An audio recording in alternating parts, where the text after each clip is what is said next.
Hey everyone, welcome back to Classics You Slept Through. We're going to give our standard disclaimer on this one. We're going to slightly edit offensive racial stereotypes, but again, won't change any of the meaning. So here we are, Northanger Abbey by Jane Austen, chapters 9 through 13. Chapter 9. The progress of Catherine's unhappiness from the events of the evening was as follows. It appeared first in a general dissatisfaction with everybody about her, while she remained in the rooms, which speedily brought on considerable weariness and a violent desire to go home. This, on arriving on Pulteney Street, took the direction of extraordinary hunger. When that was appeased, changed into an earnest longing to be in bed. Such was the extreme point of her distress, for when there, she immediately fell into a sound sleep which lasted 9 hours, and from which she awoke perfectly revived, in excellent spirits, with fresh hopes and fresh schemes. The first wish of her heart was to improve her acquaintance with Miss Tilney, and almost her first resolution to seek her for that purpose in the pump room at noon.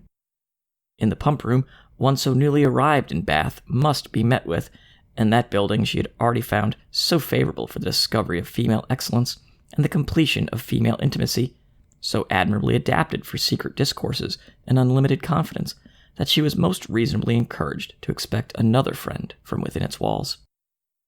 Her plan for the morning thus settled, she sat quietly down to her book after breakfast, resolving to remain in the same place and the same employment till the clock struck 1, and from habitude very little incommoded by the remarks and ejaculations of Mrs. Allen, whose vacancy of mind and incapacity for thinking were such that, as she never talked a great deal, so she could never be entirely silent, and therefore, while she sat at her work, if she lost her needle or broke her thread, if she heard a carriage in the street or saw a speck upon her gown, she must observe it aloud, whether there was anyone at leisure to answer her or not.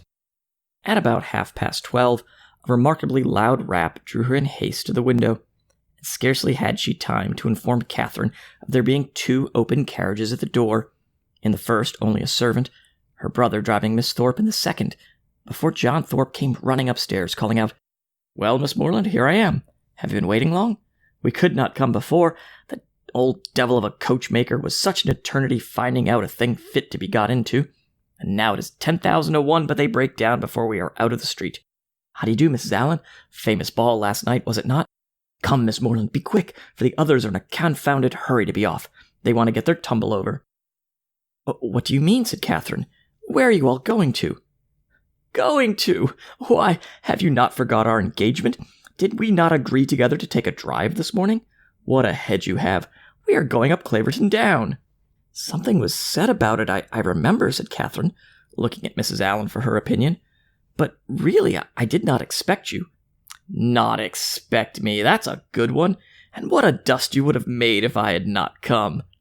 Catherine's silent appeal to her friend, meanwhile, was entirely thrown away, for Mrs. Allen, not being at all in the habit of conveying any expression herself by a look, was not aware of its ever being intended by anyone else. And Catherine, whose desire of seeing Miss Tilney again could at that moment bear a short delay in favor of a drive, and who thought there could be no impropriety in her going with Mr. Thorpe, as Isabella was going at the same time with James, was therefore obliged to speak plainer. "Well, ma'am, what do you say to it?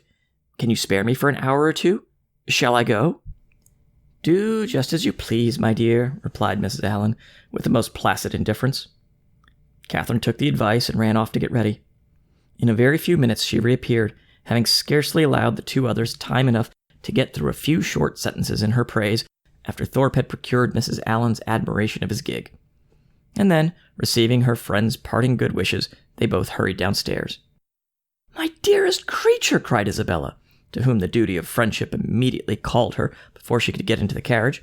"You have been at least 3 hours getting ready. I was afraid you were ill. What a delightful ball we had last night.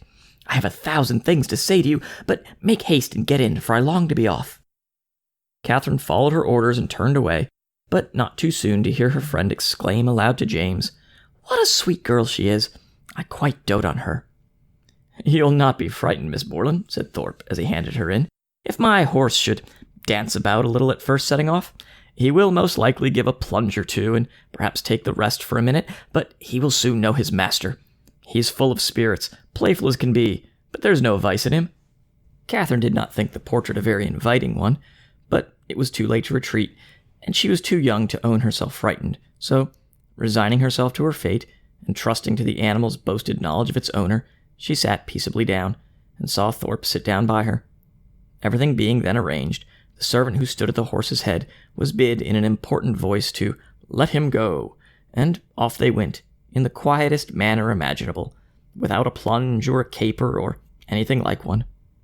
Catherine, delighted at so happy an escape, spoke her pleasure aloud with grateful surprise, and her companion immediately made the matter perfectly simple by assuring her that it was entirely owing to the peculiarly judicious manner in which he had then held the reins, and the singular discernment and dexterity with which he had directed his whip. Catherine, though she could not help wondering that with such perfect command of his horse he should think it necessary to alarm her with a relation of its tricks, congratulated herself sincerely on being under the care of so excellent a coachman, and perceiving that the animal continued to go on in the same quiet manner, without showing the smallest propensity towards any unpleasant vivacity, and, considering its inevitable pace was 10 miles an hour, by no means alarmingly fast, gave herself up to all the enjoyment of air and exercise of the most invigorating kind, in a fine, mild day of February, with the consciousness of safety. A silence of several minutes succeeded their first short dialogue. It was broken by Thorpe saying very abruptly, "Old Alan is very rich, is not he?" Catherine did not understand him, and he repeated his question, adding with an explanation, "Old Alan, the man you are with." "Oh, Mr. Allen, you mean? Yes, I believe he is very rich." "And no children at all?" "No, not any." "A famous thing for his next heirs. He is your godfather, is not he?" "My godfather? No." "But you are always very much with them." "Yes, very much." "Aye, that's what I meant. He seems a good, kind old fellow, and he has lived very well in his time, I dare say. He's not gouty for nothing. Does he drink his bottle a day now?" "His bottle a day? No. Why should you think such a thing? He is a very temperate man, and you could not fancy him in liquor last night?" "Lord help you. You women are always thinking of men's being in liquor. Why, do you not suppose a man is overset by a bottle? I'm sure of this, that if everybody was to drink their bottle a day, there would not be half the disorders in the world there are now. It would be a famous good thing for all of us." "I cannot believe it." "Oh, Lord, it would be the saving of thousands. There is not the 100th part of the wine consumed in this kingdom that there ought to be. Our foggy climate wants help. And yet I've heard that there's a great deal of wine drunk in Oxford." "Oxford? There's no drinking at Oxford now, I assure you. Nobody drinks there. You would hardly meet with a man who goes beyond his 4 pints at the utmost. Now, for instance, it was reckoned a remarkable thing, at the last party in my rooms, that upon an average we cleared about 5 pints a head. It was looked upon as something out of the common way. Mine is famous good stuff, to be sure.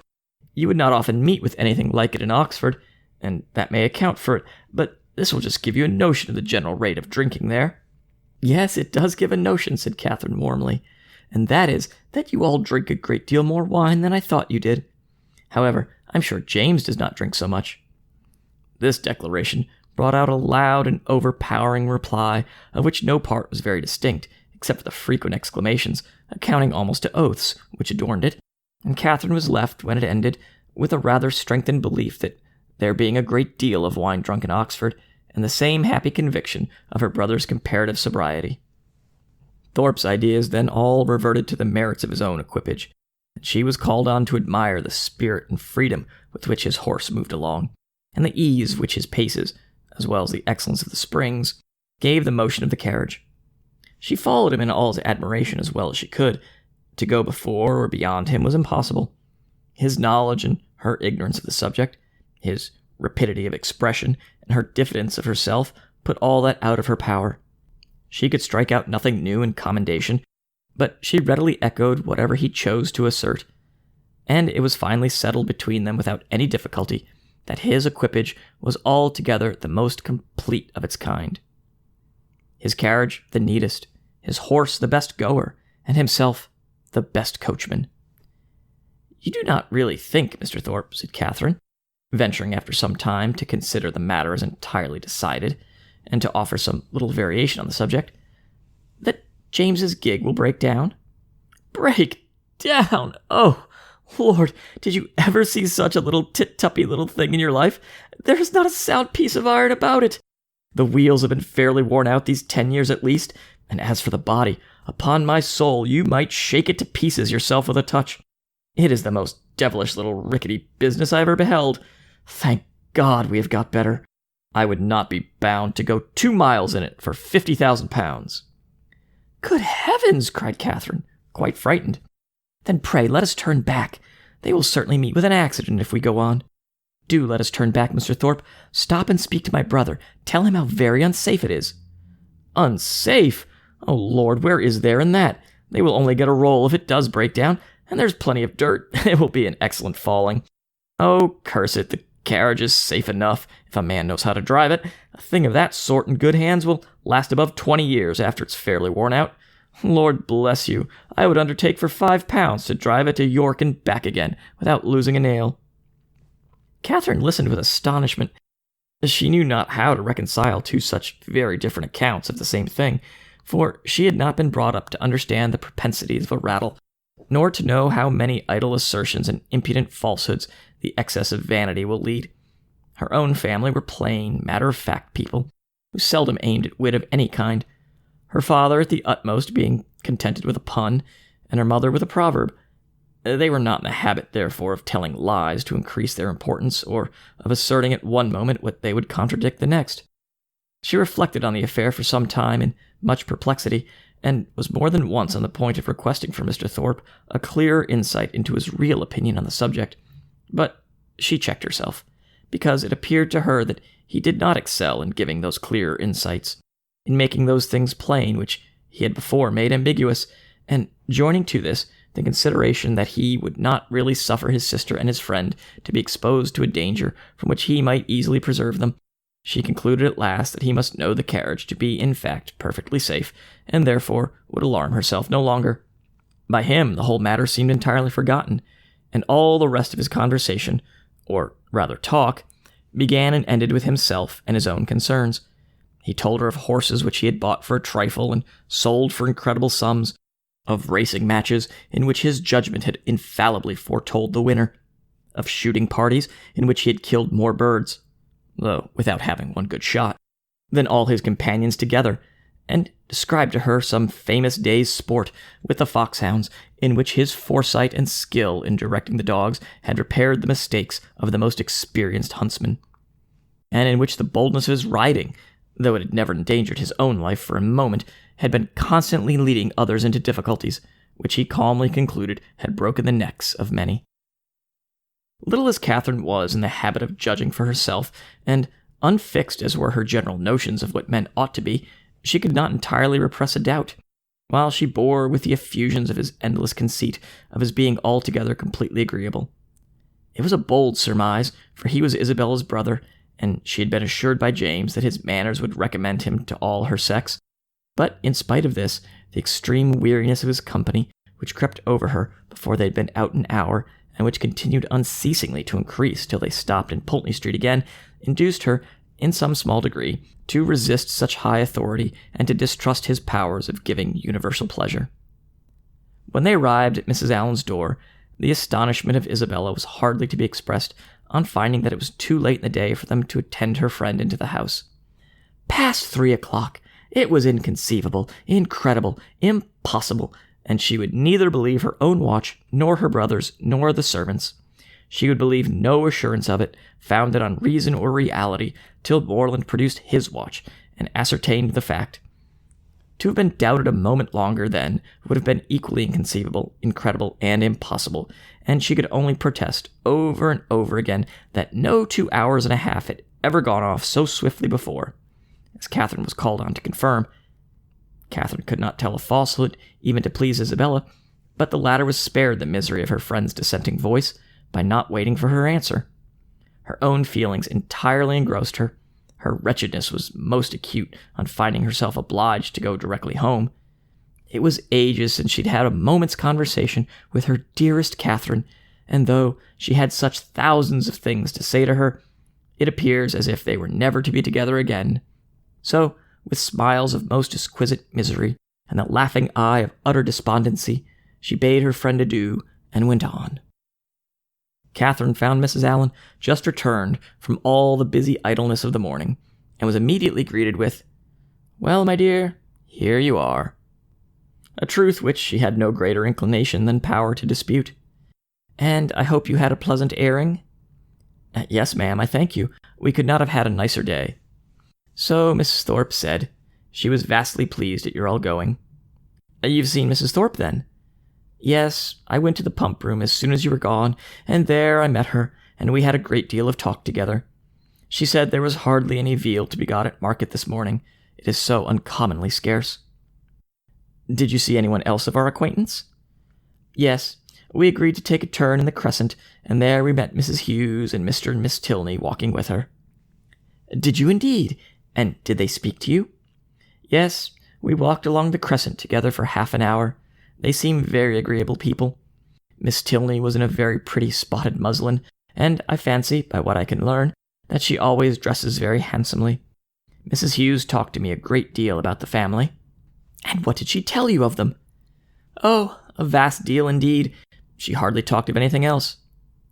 "Did she tell you what part of Gloucestershire they come from?" "Yes, she did, but I cannot recollect now, but they are a very good kind of people, and very rich. Mrs. Tilney was a Miss Drummond, and she and Mrs. Hughes were schoolfellows, and Mrs. Drummond had a very large fortune, and when she married, her father gave her £20,000, and 500 to buy wedding clothes. Mrs. Hughes saw all the clothes after they came from the warehouse." "And are Mr. and Mrs. Tilney in Bath?" "Yes, I fancy they are, but I'm not quite certain. Upon recollection, however, I have a notion they are both dead. At least the mother is. Yes, I'm sure Mrs. Tilney is dead, because Mrs. Hughes told me there's a very beautiful set of pearls that Mr. Drummond gave his daughter on her wedding day, and that Miss Tilney has got now, for they were put by for her when her mother died." "And is Mr. Tilney, my partner, the only son?" "I cannot be quite positive about that, my dear. I have some idea he is, but however, he is a very fine young man, Mrs. Hughes says, and likely to do very well." Catherine inquired no further. She had heard enough to feel that Mrs. Allen had no real intelligence to give, and that she was most particularly unfortunate herself in having missed such a meeting with both brother and sister. Could she have foreseen such a circumstance, nothing should have persuaded her to go out with the others, and, as it was, she could only lament her ill luck and think over what she had lost, till it was clear to her that the drive had by no means been very pleasant, and that John Thorpe himself was quite disagreeable. Chapter 10.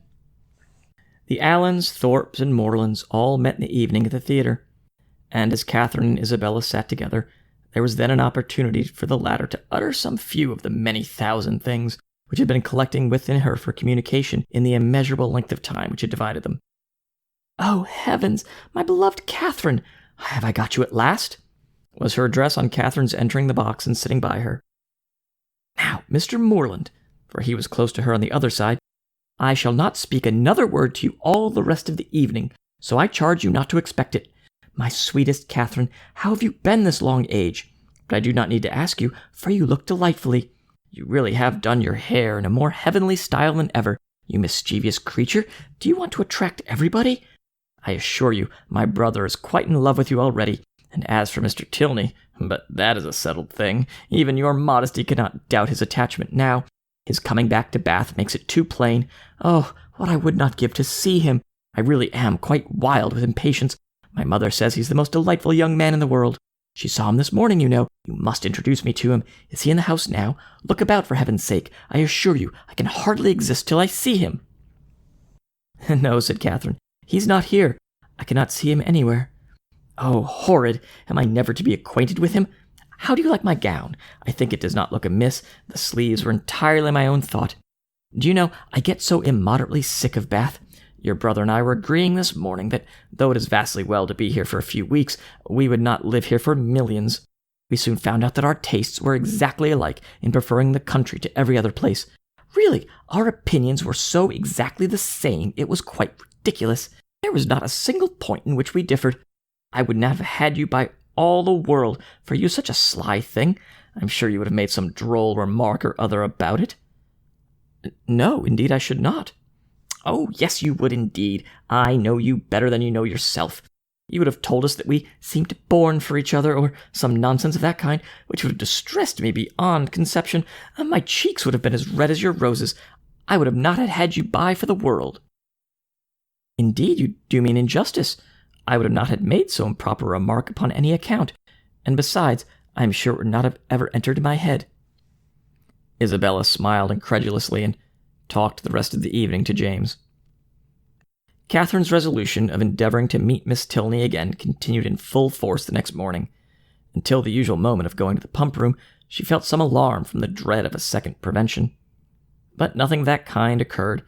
No visitors appeared to delay them, and then they all three set off in good time for the pump room, where the ordinary course of events and conversation took place. Mr. Allen, after drinking his glass of water, joined some gentlemen to talk over the politics of the day and compare the accounts of their newspapers, and the ladies walked about together, noticing every new face and almost every new bonnet in the room. The female part of the Thorpe family, attended by James Morland, appeared among the crowd in less than a quarter of an hour, and Catherine immediately took her usual place by the side of her friend. James, who was now in constant attendance, maintained a similar position, and separating themselves from the rest of their party, they walked in that manner for some time, till Catherine began to doubt the happiness of a situation which, confining her entirely to her friend and brother, gave her very little share in the notice of either. They were always engaged in some sentimental discussion or lively dispute, but their sentiment was conveyed in such whispering voices, and their vivacity attended with so much laughter, that, though Catherine's supporting opinion was not unfrequently called for by one or the other, she was never able to give any, from not having heard a word of the subject. At length, however, she was empowered to disengage herself from her friend, and by the avowed necessity of speaking to Miss Tilney, whom she most joyfully saw just entering the room with Mrs. Hughes, and whom she instantly joined, with a firmer determination to be acquainted than she might have had the courage to command, had she not been urged by the disappointment of the day before. Miss Tilney met her with great civility, returned her advances with equal goodwill, and they continued talking together as long as both parties remained in the room, and though, in all probability, not an observation was made, nor an expression used by either which had not been made and used some thousands of times before under that roof, in every Bath season, yet the merit of their being spoken with simplicity and truth, and without personal conceit, might be something uncommon. "How well your brother dances!" was an artless exclamation of Catherine's towards the close of their conversation, which at once surprised and amused her companion. "Henry?" she replied with a smile. "Yes, he does dance very well. He must have thought it very odd to hear me say I was engaged the other evening when he saw me sitting down, but I really had been engaged the whole day to Mr. Thorpe." Miss Tilney could only bow. "You cannot think," added Catherine, after a moment's silence, "how surprised I was to see him again. I felt so sure of his being quite gone away." "When Henry had the pleasure of seeing you before, he was in Bath for but a couple of days. He came only to engage lodgings for us." "That never occurred to me, and of course not seeing him anywhere, I thought he must be gone. Was not the young lady he danced with on Monday a Miss Smith?" "Yes, an acquaintance of Mrs. Hughes." "I dare say she was very glad to dance. Do you think her pretty?" "Not very." "He never comes to the pump room, I suppose?" "Yes, sometimes, but he has rid out this morning with my father." Mrs. Hughes now joined them, and asked Miss Tilney if she was ready to go. "I hope I shall have the pleasure of seeing you again," said Catherine. "Shall you be at the cotillion ball tomorrow?" Perhaps we... Yes, I think we certainly shall." "I'm very glad of it, for we shall all be there." This civility was duly returned, and they parted. On Miss Tilney's side, with some knowledge of her new acquaintance's feelings, and on Catherine's, without the smallest consciousness of having explained them. She went home very happy. The morning had answered all her hopes, and the evening of the following day was now the object of expectation, the future good. What gown and what headdress she should wear on the occasion became her chief concern. She cannot be justified in it. Dress is at all times a frivolous distinction, and excessive solicitude about it often destroys its own aim. Catherine knew this all very well. Her great-aunt had read her a lecture on the subject only the Christmas before, and yet she lay awake 10 minutes on Wednesday night, debating between her spotted and her tamboured muslin, and nothing but the shortness of the time prevented her buying a new one for the evening. This would have been an error in judgment, great, though not uncommon, from which one of the other sex rather than her own, a brother rather than a great aunt, might have warned her, for man only can be aware of the insensibility of man towards a new gown. It would be mortifying to the feelings of many ladies could they be made to understand how little the heart of man is affected by what is costly or new in their attire, how little it is biased by the texture of their muslin, and how unsusceptible of peculiar tenderness towards the spotted, the sprigged, the mull, or the jaconet. Woman is fine for her own satisfaction alone. No man will admire her the more, no woman will like her the better for it. Neatness and fashion are enough for the former, and something of a shabbiness or impropriety will be most endearing to the latter, but not one of these grave reflections troubled the tranquillity of Catherine. She entered the rooms on Thursday evening with feelings very different from what had attended her thither the Monday before. She had been exulting in her engagement to Thorpe, and was now chiefly anxious to avoid his sight, lest he should engage her again. For though she could not, dared not, expect that Mr. Tilney should ask her a third time to dance, her wishes, hopes, and plans all centered in nothing less. Every young lady may feel for my heroine in this critical moment, for every young lady has at some time or the other known the same agitation. All have been, or at least all have believed themselves to be, in danger from pursuit by someone whom they wish to avoid, and all have been anxious for the attentions of someone whom they wish to please. As soon as they were joined by the Thorpes, Catherine's agony began. She fidgeted about if John Thorpe came towards her, hid herself as much as possible from his view, and when he spoke to her, pretended not to hear him. The cotillions were over, the country dancing beginning, and she saw nothing of the Tilneys. "Do not be frightened, my dear Catherine," whispered Isabella, "but I am really going to dance with your brother again. I declare positively it is quite shocking. I tell him he ought to be ashamed of himself, but you and John must keep us in countenance. Make haste, my dear creature, and come to us. John has just walked off, but he'll be back in a moment." Catherine had neither time nor inclination to answer. The others walked away. John Thorpe was still in view, and she gave herself up for lost.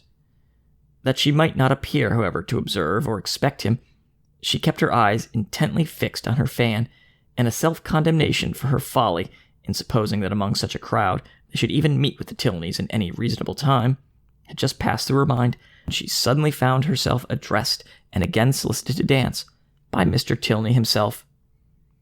With what sparkling eyes and ready motion she granted his request, and with how pleasing a flutter of heart she went with him to the set, may easily be imagined. To escape, and as she believed, so narrowly escape John Thorpe, and to be asked, so immediately on his joining her, asked by Mr. Tilney, as if he had sought her on purpose. It did not appear to her that life could supply any greater felicity. Scarcely had they worked themselves into the quiet possession of a place, however, when her attention was claimed by John Thorpe, who stood behind her. "Hey day, Miss Moreland," said he. "What's the meaning of this? I thought you and I were to dance together." "I wonder you should think so, for you never asked me." "Oh, that's a good one, by Jove. I asked you as soon as I came into the room, and I was just going to ask you again, but when I turned around, you were gone. This is a cursed shabby trick. I only came for the sake of dancing with you, and I firmly believed you were engaged to me ever since Monday. Yes, I remember. I asked you while you were waiting in the lobby for your cloak. And here have I been telling all my acquaintance that I was going to dance with the prettiest girl in the room, and when they see you standing up with somebody else, they will quiz me famously. Oh, no, they will never think of me after such a description as that. By heavens, if they do not, I will kick them out of the room for blockheads. What chap have you got there?" Catherine satisfied his curiosity. "Tilney," he repeated. I do not know him. A good figure of a man, well put together. Does he want a horse? Here's a friend of mine, Sam Fletcher, has got one to sell that would suit anybody. A famous clever animal for the road, only 40 guineas. I had 50 minds to buy it myself, for it is one of my maxims to always buy a good horse when I meet with one, but it would not answer for my purpose. It would not do for the field. I would give any money for a real good hunter. I have 3 now, the best that were ever backed. I would not take 800 guineas for them. Fletcher and I mean to get a house in Leicestershire again the next season. It's so damned uncomfortable living at an inn." This was the last sentence by which he could weary Catherine's attention, for he was just then borne off by the resistless pressure of a long string of passing ladies. Her partner now drew near and said, "That gentleman would have put me out of patience had he stayed with you half a minute longer. He has no business to withdraw the attention of my partner from me. We've entered into a contract of mutual agreeableness for the space of an evening, and all our agreeableness belongs solely to each other for that time. Nobody can fasten themselves on the notice of one without injuring the rights of another. I consider a country dance as an emblem of marriage. Fidelity and complaisance are the principal duties of both, and those men who do not choose to dance or marry themselves have no business with the partners or wives of their neighbors." "But they are such very different things." "That you think they cannot be compared together?" "To be sure not. People that marry can never part, but must go and keep house together. People that dance only stand opposite each other in a long room for half an hour." "And such is your definition of matrimony and dancing?" "Taken in that light, certainly, their resemblance is not striking, but I think I could place them in such a view. You allow that in both, man has the advantage of choice, woman only the power of refusal, that in both it is an engagement between man and woman, formed for the advantage of each, and that when once entered into, they belong exclusively to each other till the moment of its dissolution, that it is their duty, each to endeavor to give the other no cause for wishing that he or she had bestowed themselves elsewhere, and that their best interest to keep their own imaginations from wandering towards the perfections of their neighbors, or fancying that they should have been better off with anyone else. You will allow this?"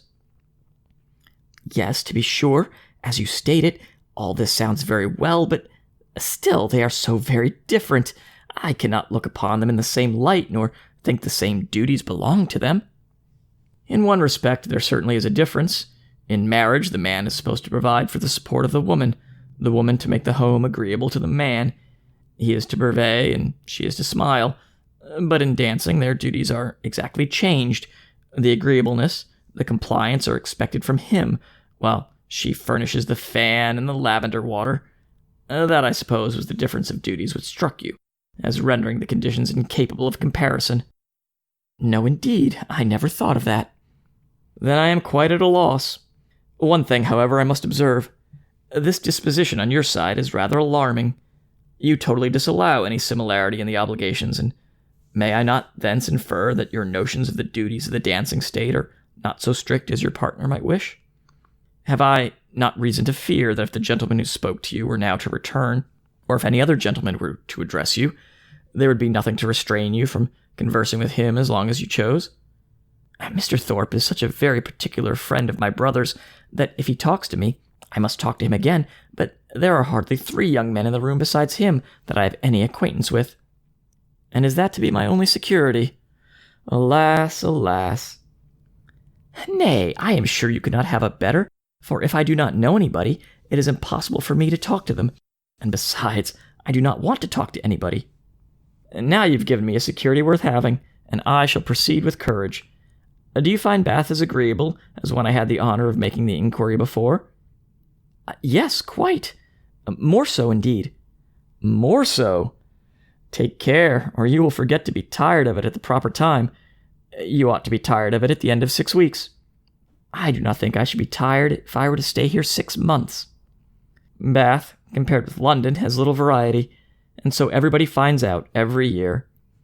For 6 weeks I allow that Bath is pleasant enough, but beyond that is the most tiresome place in all the world. You would be told so by people of all descriptions, who come regularly every winter, lengthen their 6 weeks into 10 or 12, and go away at last because they can afford to stay no longer. Well, other people must judge for themselves, and those who go to London may think nothing of Bath, but I, who live in a small retired village in the country, can never find greater sameness in such a place as this than in my own home, for here are a variety of amusements, a variety of things to be seen and done all day long, which I can know nothing of. You are not fond of the country? Yes, I am. I have always lived there and always been very happy, but certainly there is much more sameness in a country life than in Bath life. One day in the country is exactly like another. But then you spend your time so much more rationally in the country. Do I? Do you not? I do not believe there's much difference. Here you are in pursuit only of amusement all day long. And so I am at home, only I do not find so much of it. I walk about here, and so do I there. But here I see a variety of people in every street, and there I can only go call on Mrs. Allen. Mr. Tilney was very much amused. Only go and call on Mrs. Allen, he repeated. What a picture of intellectual poverty. However, when you sink into the abyss again, you will have more to say.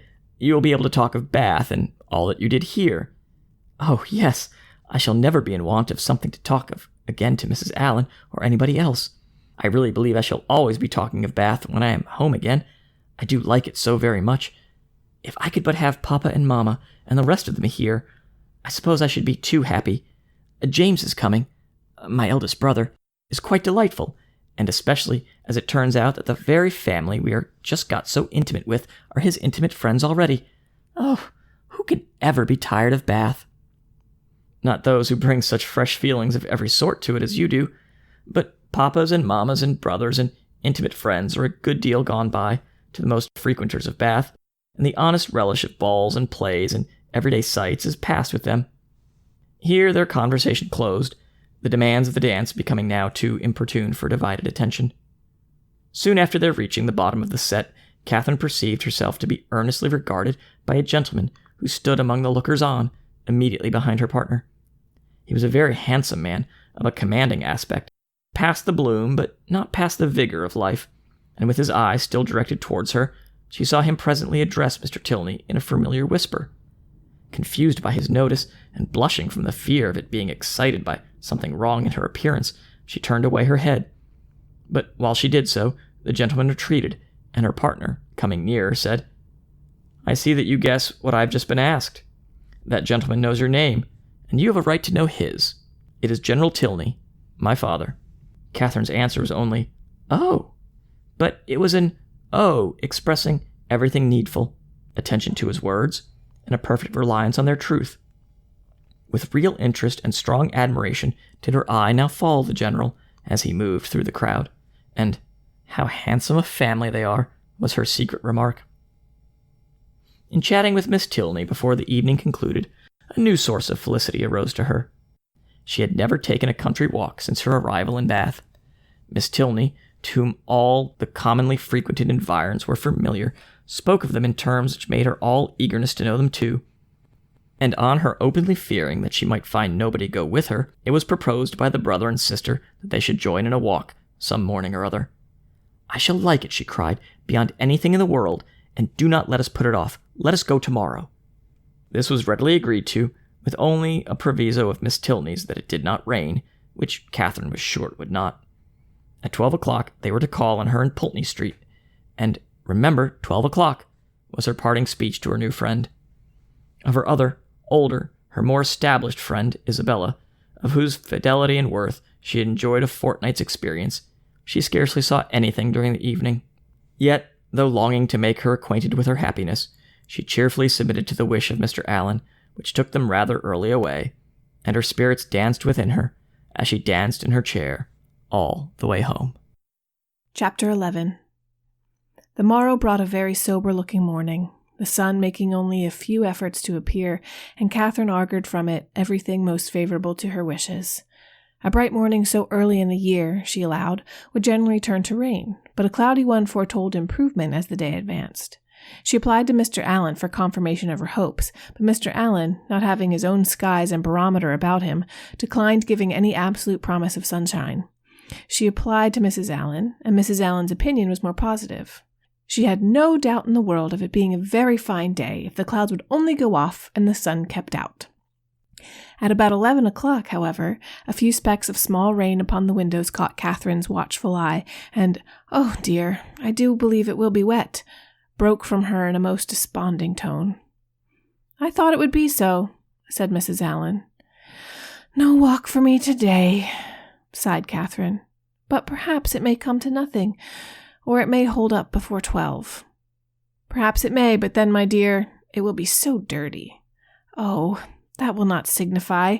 I never mind dirt. No, replied her friend very placidly. I know you never mind dirt. After a short pause, it comes on faster and faster, said Catherine, as she stood watching at a window. So it does indeed. If it keeps raining, the streets will be very wet. There are 4 umbrellas up already. How I hate the sight of an umbrella. They are disagreeable things to carry. I would much rather take a chair at any time. It was such a nice-looking morning. I felt so convinced it would be dry. Anybody would have thought so indeed. There will be very few people in the pump room if it rains all morning. I hope Mr. Allen will put on his great coat when he goes, but I dare say he will not, for he had rather do anything in the world than walk about in a great coat. I wonder should he dislike it. It must be so comfortable. The rain continued fast, though not heavy. Catherine went every 5 minutes to the clock, threatening on each return that if it still kept on raining another 5 minutes, she would give up the matter as hopeless.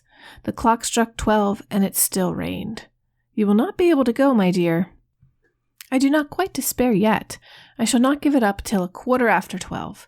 This is just the time of day for it to clear up, and I do think it looks a little lighter. There, it is 20 minutes after 12, and now I shall give it up entirely. Oh, that we had such weather here as they had at Udolpho, or at least in Tuscany, in the south of France, the night that poor St. Aubun died. Such beautiful weather.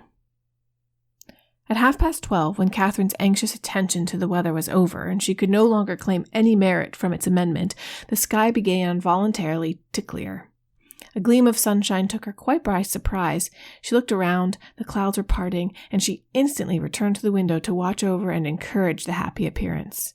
10 minutes more made it certain that a bright afternoon would succeed, and justify the opinion of Mrs. Allen, who had always thought it would clear up. But whether Catherine might still expect her friends, whether there had not been too much rain for Miss Tilney to venture, must yet be a question.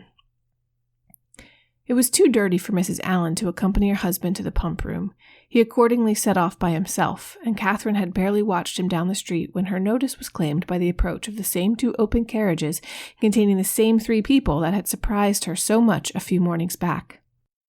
Isabella, my brother, and Mr. Thorpe, I declare. They are coming for me, perhaps, but I shall not go. I cannot indeed, for you know Miss Tilney may still call.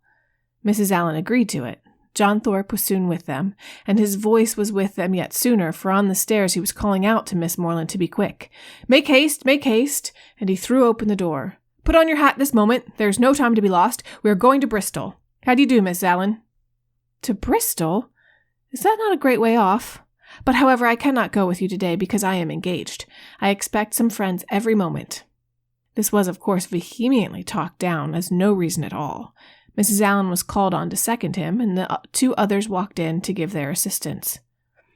My sweetest Catherine, is this not delightful? We shall have a most heavenly drive.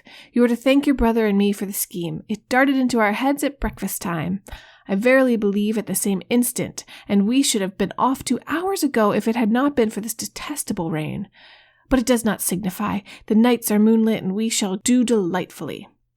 Oh, I am such ecstasies at the thoughts of the little country air and quiet.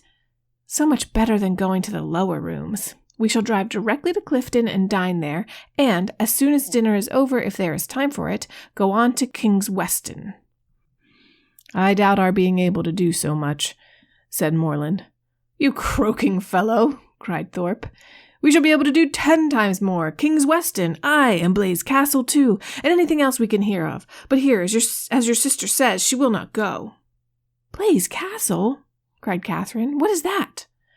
The finest place in England, worth going 50 miles at any time to see. What, is it really a castle, an old castle? The oldest in kingdom. But is it like what one reads of? Exactly the very same. But now really, are there towers and long galleries? By dozens. Then I should like to see it. But I cannot go. Not go? My beloved creature, what do you mean? I cannot go because, looking down as she spoke, fearful of Isabella's smile, I expect Miss Tilney and her brother to call on me to take me on a country walk. They promised to come at 12, only it rained. But now, as it's so fine, I dare say they'll be here soon. Not they, indeed, cried Thorpe. for as we turned onto Broad, I saw them. Does he not drive a phaeton with bright chestnuts?" "I do not know, indeed." "Yes, I know he does. I saw him. You are talking of the man you danced with that night, are you not?" "Yes." "Well, I saw him at the moment turn up Lansdowne Road driving a smart-looking girl." "Did you indeed?" "Did, upon my soul. Knew him again directly, and he seemed to have got some very pretty cattle, too." "It is very odd, but I suppose they thought it would be too dirty for a walk." "And well they might, for I never saw so much dirt in my life. Walk! You could do no more walk than you could fly. It has not been so dirty the whole winter. It is ankle-deep everywhere." Isabella corroborated. "My dearest Catherine, you cannot form an idea of the dirt. Come, you must go. You cannot refuse going now." "I should like to see the castle, but may we all go over it? May we go up every staircase and into every suite of rooms?" Yes, every hole and corner." "But then if they should only be gone for an hour till it is drier, and call by and by?" "Make yourself easy, there is no danger of that, for I heard Tilney hallooing to a man who was just passing by on horseback that they were going as far as Wick Rocks." "Oh, then I will. Shall I go, Mrs. Allen?" "Just as you please, my dear." "Mrs. Allen, you must persuade her to go," was the general cry. Mrs. Allen was not inattentive to it. "Well, my dear," she said, "suppose you go." And in 2 minutes they were off. Catherine's feelings, as she got into the carriage, were in a very unsettled state, divided between regret for the loss of one great pleasure and the hope of soon enjoying another, almost its equal in degree, however unlike in kind. She could not think the Tilneys had acted quite well by her in so readily giving up their engagement without sending her any message of excuse. It was now but an hour later than the time fixed on for the beginning of their walk, and in spite of what she had heard of the prodigious accumulation of dirt in the course of that hour, she could not, from her own observation, help thinking that they might have gone with very little inconvenience. To herself, slighted by them was very painful. On the other hand, the delight of exploring an edifice like Udolpho, as her fancy represented Blaise Castle to be, was such a counterpoise of good as might console her for almost anything. They passed briskly down Pulteney Street and through Laura Place, without the exchange of many words. Thorpe talked to his horse, and she meditated, by turns, on broken promises and broken arches, phantoms and false hangings, Tilneys and trapdoors. As they entered Argyle Buildings, however, she was roused by this address from her companion. "Who is that girl who looked at you so hard as she went by?" "Who? Where?" "On the right-hand pavement. She must be almost out of sight now." Catherine looked round and saw Miss Tilney leaning on her brother's arm, walking slowly down the street. She saw them both looking back at her. "Stop! Stop, Mr. Thorpe!" she cried impatiently. "It is Miss Tilney, it is indeed. How could you tell me they were gone? Stop! Stop! I will get out this moment and go to them." But to what purpose did she speak? Thorpe only lashed his horse into a brisker trot. The Tilneys, who had soon ceased to look after her, were in a moment out of sight round the corner of Laura Place, and in another moment she was herself whisked into the market-place. Still, however, and during the length of another street, she entreated him to stop. Pray stop, Mr. Thorpe! I cannot go on. I will not go on. I must go back to Miss Tilney." But Mr. Thorpe only laughed, smacked his whip, encouraged his horse, made odd noises, and drove on. And Catherine, angry and vexed as she was, having no power of getting away, was obliged to give up the point and submit. Her reproaches, however, were not spared. "How could you deceive me so, Mr. Thorpe? How could you say that you saw them driving up the Lansdowne Road? I would not have it happen so for the world. They must think it so strange, so rude of me, to go by them too without saying a word. You do not know how vexed I am. I shall have no pleasure at Clifton, nor in anything else. I had rather, 10,000 times rather, get out now and walk back to them. How could you say you saw them driving out in a phaeton?" Thorpe defended himself very stoutly, declared he had never seen two men so much alike in his life, and would hardly give up the point of its having been Tilney himself. Their drive, even when the subject was over, was not likely to be very agreeable. Catherine's complaisance was no longer what it had been in their former airing. She listened reluctantly, and her replies were short. Blaise Castle remained her only comfort. Towards that she still looked at intervals with pleasure. Though rather than be disappointed of the promised walk, and especially rather than be thought ill of by the Tilneys, she would willingly have given up all the happiness which its walls could supply. The happiness of a progress through a long suite of lofty rooms, exhibiting the remains of magnificent furniture, though now for many years deserted. The happiness of being stopped in their way along narrow, winding vaults by a low, grated door, or even having their lamp, their only lamp, extinguished by a sudden gust of wind, and of being left in total darkness. In the meanwhile, they proceeded on their journey without any mischance, and were within view of the town of Kesham, when a halloo from Mr. Moreland, who was behind them, made his friend pull up to know what was the matter. The others then came close enough for conversation, and Moreland said, "We'd better go back, Thorpe. It's too late to go on today. Your sister thinks so as well as I. We have been exactly an hour from coming from Pulteney Street, very little more than 7 miles, and I suppose we have at least 8 more to go. It will never do. We set out a great deal too late. We had much better put it off till another day and turn round." "It's all one to me," replied Thorpe rather angrily, and instantly turning his horse. They were on their way back to Bath. "If your brother had not got such a damned beast to drive," said he soon afterwards, "we might have done it all very well. My horse could have trotted to Clifton within the hour, if I left him to it, and I have almost broke my arm with pulling him in that cursed broken-winded jade's pace. Moreland is a fool for not keeping a horse and a gig of his own." "No, he is not," said Catherine warmly, "for I am sure he could not afford it." "And why cannot he afford it?" "Because he has not money enough." "And whose fault is that?" "Nobody's that I know of." Thorpe then said something in the loud, incoherent way to which he had often recourse, about its being a damned thing to be miserly, and that if people who rolled in money could not afford things, he did not know who could, which Catherine did not even endeavor to understand. Disappointed of what was to have been the consolation of her first disappointment, she was less and less disposed either to be agreeable herself or to find her companion so, and they returned to Pulteney Street without her speaking 20 words. As she entered the house, the footman told her that a gentleman and lady had called and inquired for her a few minutes after her setting off, that, when told them she was gone out with Mr. Thorpe, the lady asked whether any message had been left for her, and on his saying no, had felt for a card, but said she had none about her, and went away. Pondering over these heart-rending tidings, Catherine walked slowly upstairs. At the head of them she was met by Mr. Allen, who, on hearing the reason of their speedy return, said, "I'm glad your brother had so much sense. I'm glad you're come back. It was a strange, wild scheme." They all spent the evening together at Thorpe's. Catherine was disturbed and out of spirits, but Isabella seemed to find a pool of commerce, and in the fate of which she shared, by private partnership with Moreland, a very good equivalent for the quiet and country air of an inn at Clifton.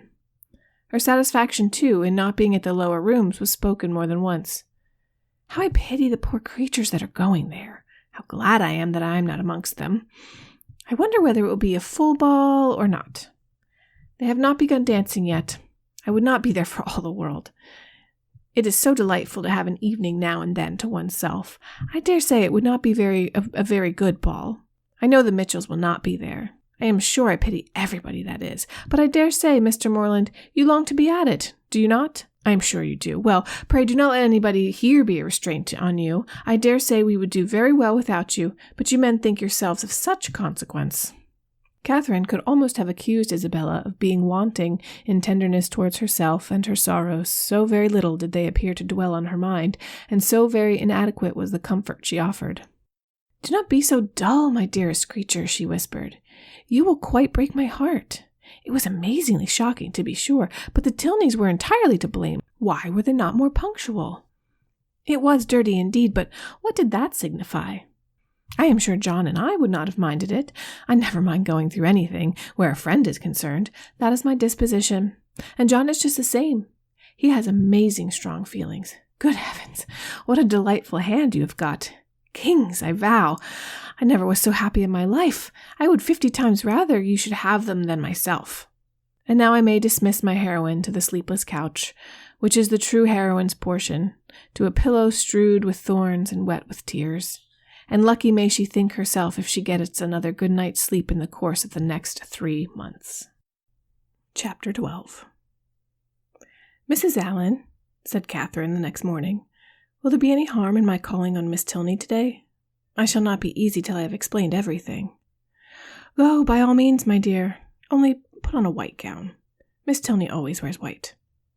Catherine cheerfully complied, and being properly equipped, was more impatient than ever to be at the pump room, that she might inform herself of General Tilney's lodgings, for though she believed they were in Milsom Street, she was not quite certain of the house, and Mrs. Allen's wavering convictions only made it more doubtful. To Milsom Street she was directed, and having made herself perfect in the number, hastened away with eager steps and a beating heart to pay her a visit, explain her conduct, and be forgiven. Tripping lightly through the churchyard, and resolutely turning away her eyes that she might not be obliged to see her beloved Isabel and her dear family who, she had reason to believe, were in a shop hard by, she reached the house without any impediment, looked at the number, knocked at the door, and inquired for Miss Tilney.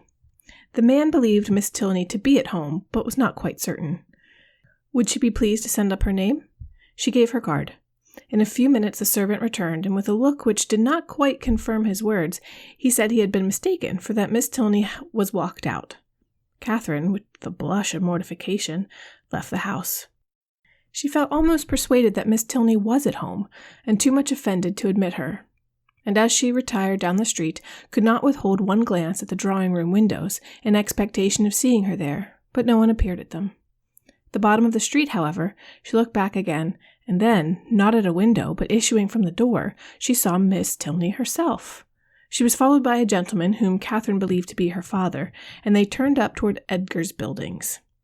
Catherine, in deep mortification, proceeded on her way. She could almost be angry at herself at such angry incivility, but she checked the resentful sensation. She remembered her own ignorance. She knew not how such an offense as hers might be classed by the laws of worldly politeness, to what degree of unforgivingness it might with propriety lead, nor to what rigors of rudeness in return it might justly make her amenable. Dejected and humbled, she had even some thoughts of not going with the others to the theatre that night, but it must be confessed that they were not of long continuance, for she soon recollected, in the first place, that she was without any excuse for staying at home, and, in the second, that it was a play she very much wanted to see. To the theatre, accordingly, they all went. No Tilneys appeared to plague or please her. She feared that, amongst the many perfections of the family, a fondness for plays was not to be ranked, but perhaps it was because they were habituated to the finer performances of the London stage, which she knew, on Isabella's authority, rendered everything else of the kind quite horrid. She was not deceived in her own expectation of pleasure. The comedy so well suspended her care that no one, observing her during the first 4 acts, would have supposed she had any wretchedness about her. On the beginning of the 5th, however, the sudden view of Mr. Henry Tilney and his father, joining a party in the opposite box, recalled her to her anxiety and her distress. The stage could no longer excite genuine merriment, no longer keep her whole attention. Every other look upon average was directed toward the opposite box, and, for the pace of 2 entire scenes, did she thus watch Henry Tilney, without being once able to catch his eye. No longer could he be suspected of indifference for a play. His notice was never withdrawn from the stage during the 2 whole scenes. At length, however, he did look towards her, and he bowed. But such a bow! No smile, no continued observance attended it. His eyes were immediately returned to their former direction. Catherine was restlessly miserable. She could almost have run round to the box in which he sat and forced him to hear her explanation. Feelings rather natural than heroic possessed her.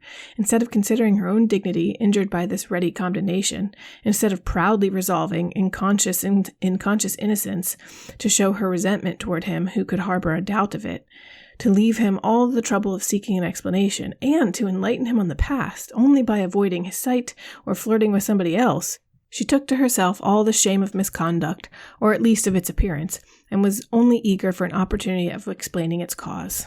The play concluded, the curtain fell. Henry Tilney was no longer to be seen where he had hitherto sat, but his father remained, and perhaps he might be now coming round to their box. She was right. In a few minutes he appeared, and, making his way through the then thinning rows, spoke with calm politeness to Mrs. Allen and her friend. Not with such calmness was he answered by the latter. "Oh, Mr. Tilney, I have been quite wild to speak with you and make my apologies. You must have thought me so rude. But indeed it was not my own fault, was it, Mrs. Allen? Did they not tell me that Mr. Tilney and his sister were gone out to a fountain together?" And then what could I do? But I had 10,000 times rather have been with you, now had not I, Mrs. Allen? My dear, you tumble my gown, was Mrs. Allen's reply. Her assurance, however, standing sole as it did, was not thrown away. It brought a more cordial, more natural smile to his countenance, and he replied in a tone which retained only a little affected reserve. We were much obliged to you at any rate for wishing us a pleasant walk, after our passing you in Argyle Street. You were so kind as to look back on purpose. But indeed I did not wish you a pleasant walk. I never thought of such a thing, but I begged Mr. Thorpe so earnestly to stop. I called out to him as soon as ever I saw you. Now, Mrs. Allen, did I not? Oh, you were not there. But indeed I did, and if Mr. Thorpe would only have stopped, I would have jumped out and run after you. Is there a Henry in the world who could be insensible to such a declaration? Henry Tilney at least was not. With a yet sweeter smile, he said everything that need be said of his sister's concern, regret, and dependence on Catherine's honor.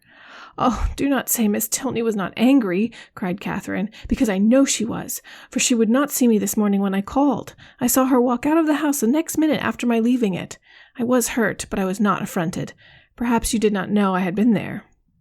I was not within at the time, but I heard of it from Eleanor, and she has been wishing ever since to see you, to explain the reason of such incivility. But perhaps I can do it as well. It was nothing more than that of my father. They were just preparing to walk out, and he, being hurried for time, and not caring to have it put off, made a point of her being denied. That was all, I do assure you. She was very much vexed, and meant to make her apology as soon as possible. Catherine's mind was greatly eased by this information, yet something of solicitude remained, from which sprang the following question, thoroughly artless in itself, though rather distressing to the gentleman. But, Mr. Tilney, why were you less generous than your sister? If she felt such confidence in my good intentions and could suppose it to be only a mistake, why should you be so ready to take offense? Me? Take offense? Nay, I am sure by your look. When you came into the box, you were angry. I angry? I could have no right. Well, nobody would have thought you had no right who saw your face. He replied by asking her to make room for him, and talking of the play.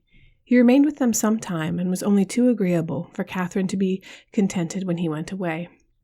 Before they parted, however, it was agreed that the projected walk should be taken as soon as possible, and setting aside the misery of his quitting their box, she was, upon the whole, left one of the happiest creatures in the world.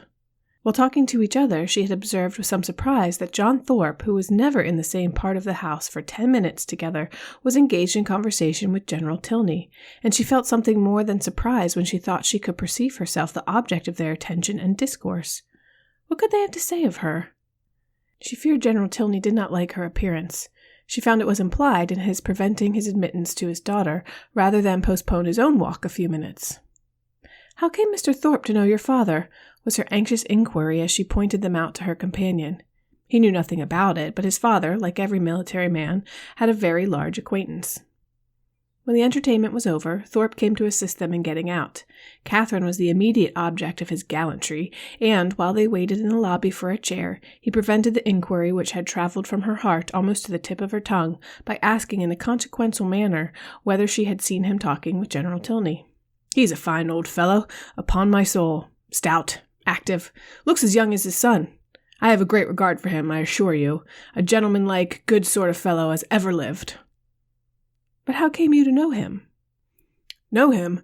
There are few people much about town that I do not know. I have met him forever at the Bedford, and I knew his face again today the moment he came into the billiard-room. One of the best players we have, by the by. And we had a little touch together, though I was almost afraid of him at first. The odds were 5-4 against me, and, if I had not made one of the cleanest strokes that perhaps ever was made in this world, I took his ball exactly, but I could not make you understand it without a table. However, I did beat him. A very fine fellow, as rich as a Jew. I should like to dine with him. I dare say he gives famous dinners. But what do you think we have been talking of? You? Yes, by heavens, and the General thinks you're the finest girl in Bath. Oh, nonsense. How can you say so? And what do you think I said? Lowering his voice. Well done, General, said I. I am quite of your mind.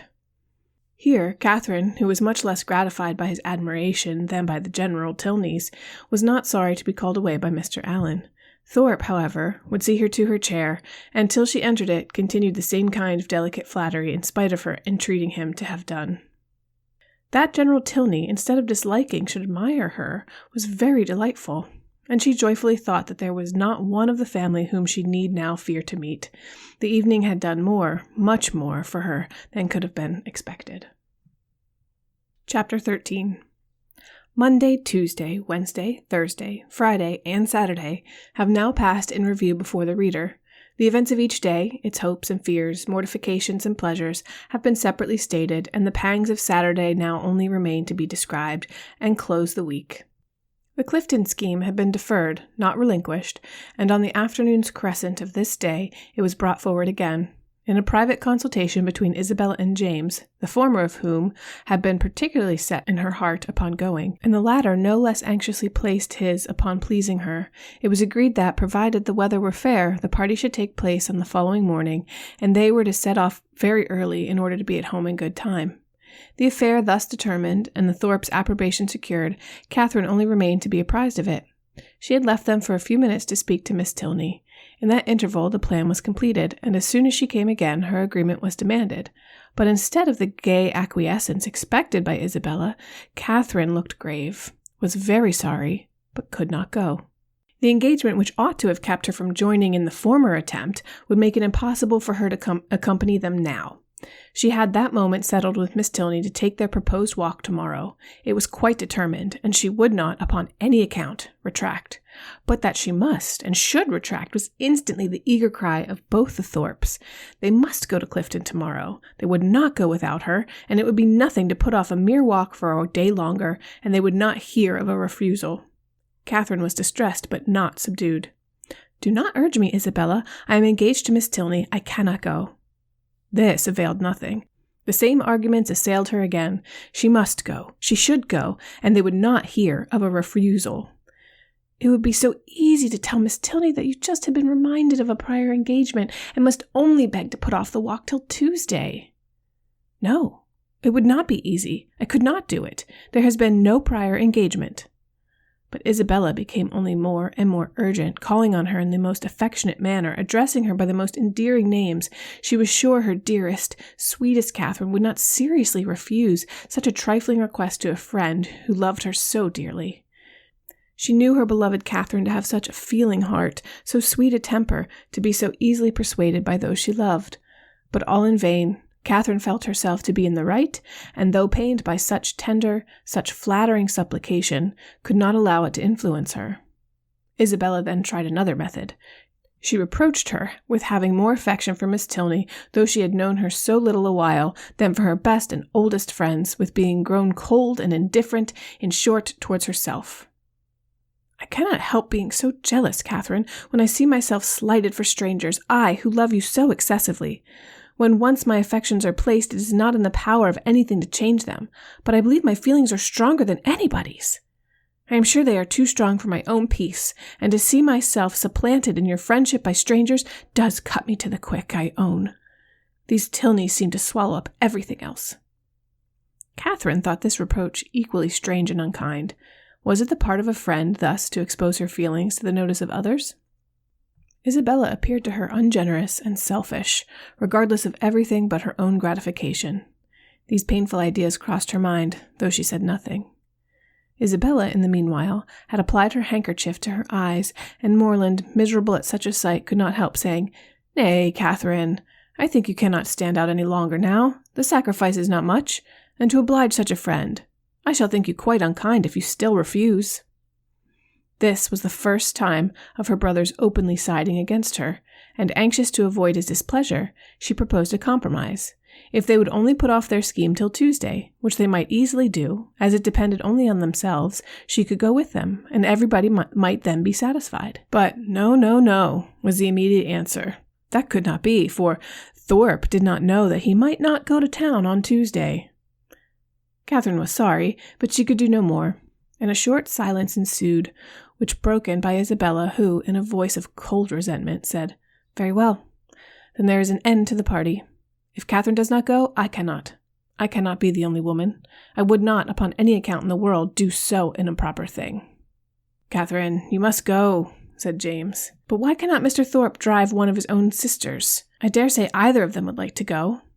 "Thank ye," cried Thorpe, But I did not come to Bath to drive my sisters about and look like a fool. No, if you do not go, damn me if I do.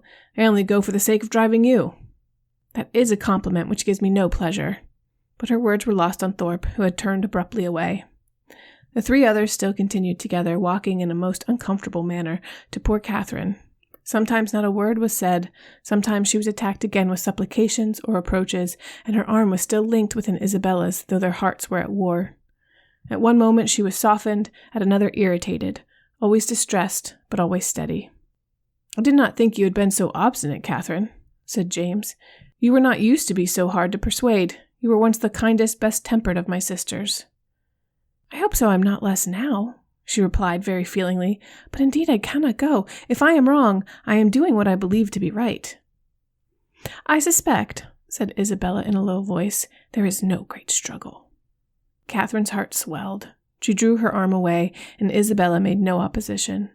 Thus passed a long 10 minutes, till they were again joined by Thorpe, who, coming to them with a gayer look, said, "Well, I have settled the matter, and now we may all go tomorrow with a safe conscience.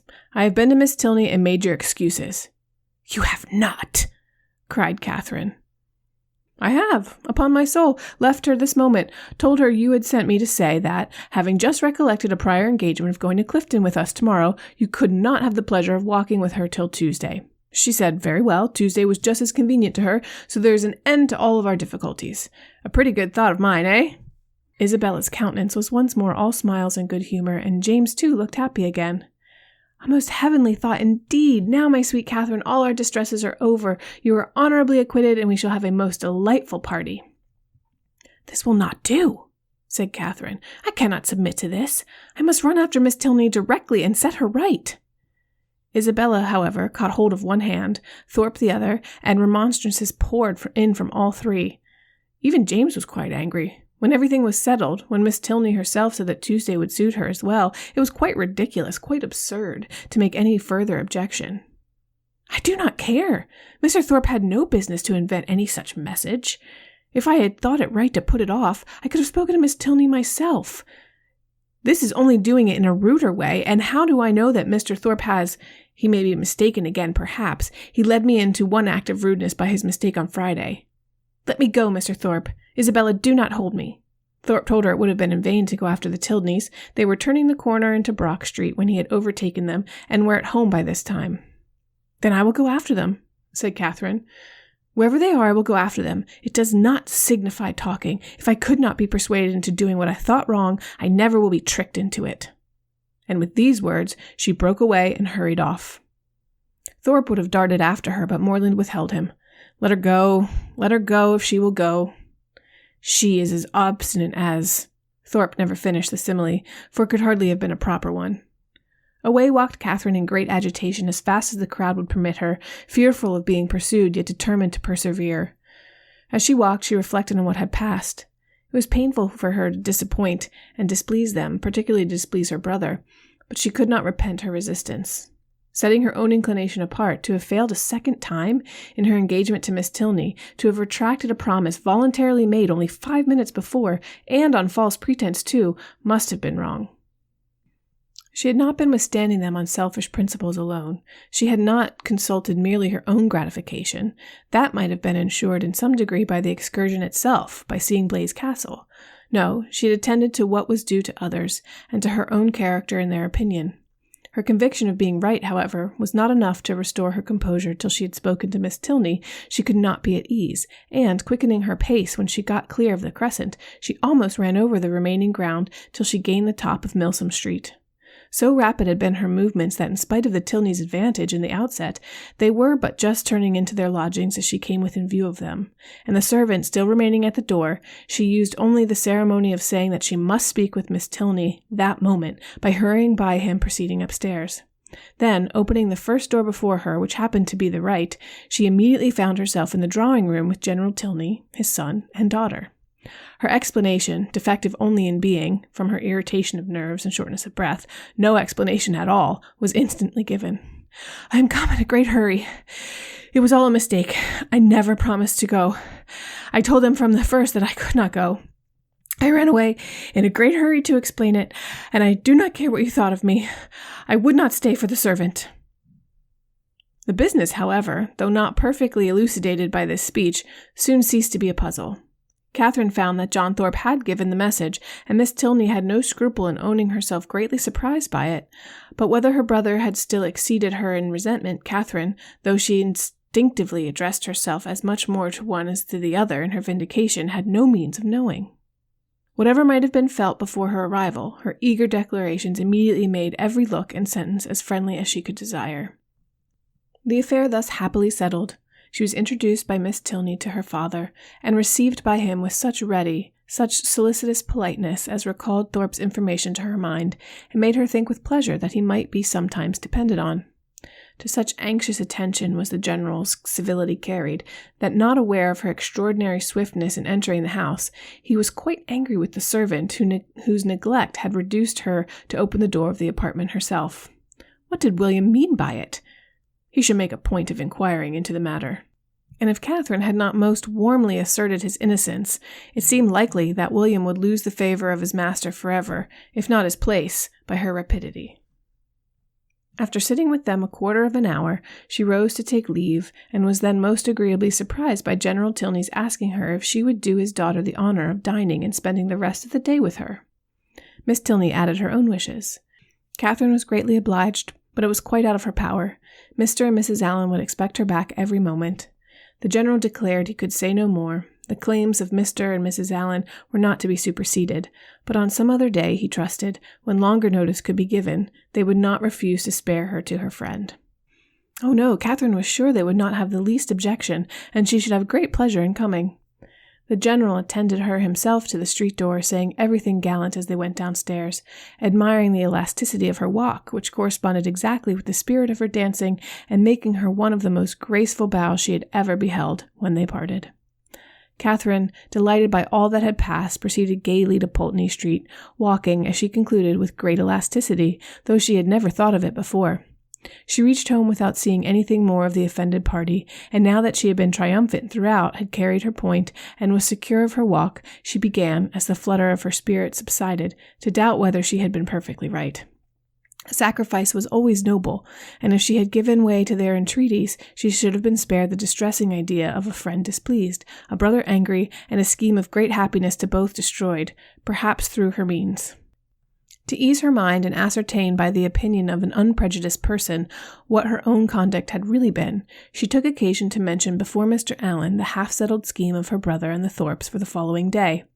Mr. Allen caught at it directly. "Well," he said, "and do you think of going too?" "No, I had just engaged myself to walk with Miss Tilney before they told me of it, and therefore you know I could not go with them, could I?" "No, certainly not. And I'm glad you did not think of it. These schemes are not at all the thing. Young men and women driving about in the country in open carriages? Now and then it is very well, but going to inns and public places together? It is not right, and I wonder Mrs. Thorpe should allow it. I'm glad you do not think of going. I am sure Mrs. Morland would not be pleased. Mrs. Allen, are you not of my way of thinking? Do you not think these kind of projects objectionable?" "Yes, very much so indeed. Open carriages are nasty things. A clean gown is not 5 minutes' wear in them. You are splashed getting in and out, and the wind takes your hair and your bonnet in every direction. I hate an open carriage myself." "I know you do, but that is not the question. Do you not think it an odd appearance if young ladies are frequently driven about in them by young men to whom they are not even related?" "Yes, my dear, a very odd appearance indeed. I cannot bear to see it." "Dear madam," cried Catherine, "then why did you not tell me so before? I am sure if I had known it to be improper, I would not have gone with Mr. Thorpe at all. But I always hoped you would tell me if you thought I was doing wrong." "And so I should, my dear, and you may depend on it, for as I told Mrs. Morland at parting, I would always do the best for you in my power. But one must not be over-particular. Young people will be young people, as your good mother says herself. You know I wanted you, when we first came, not to buy that sprigged muslin, but you would. Young people do not always like to be thwarted. But this was something of real consequence, and I do not think you would have found me hard to persuade." "As far as it has gone hitherto, there is no harm done," said Mr. Allen, "and I would only advise you, my dear, not to go out with Mr. Thorpe any more." "That is just what I was going to say," added his wife. Catherine, relieved for herself, felt uneasy for Isabella, and after a moment's thought asked Mr. Allen whether it would not be both proper and kind in her to write Miss Thorpe and explain the indecorum of which she must be as insensible as herself, for she considered that Isabella might otherwise perhaps be going to Clifton the next day, in spite of what had passed. Mr. Allen, however, discouraged her from doing any such thing. "You had better leave her alone, my dear. She is old enough to know what she is about, and if not, has a mother to advise her. Mrs. Thorpe is too indulgent beyond a doubt, but, however, you had better not interfere. She and your brother choose to go, and you will only be getting ill will." Catherine submitted, and though sorry to think that Isabella should be doing wrong, felt greatly relieved by Mr. Allen's approbation of her own conduct, and truly rejoiced to be preserved by his advice from the danger of falling into such an error herself. Her escape from being one of the party to Clifton was now an escape indeed, for what would the Tilneys have thought of her if she had broken her promise to them in order to do what was wrong in itself, if she had been guilty of one breach of propriety only to enable her to be guilty of another?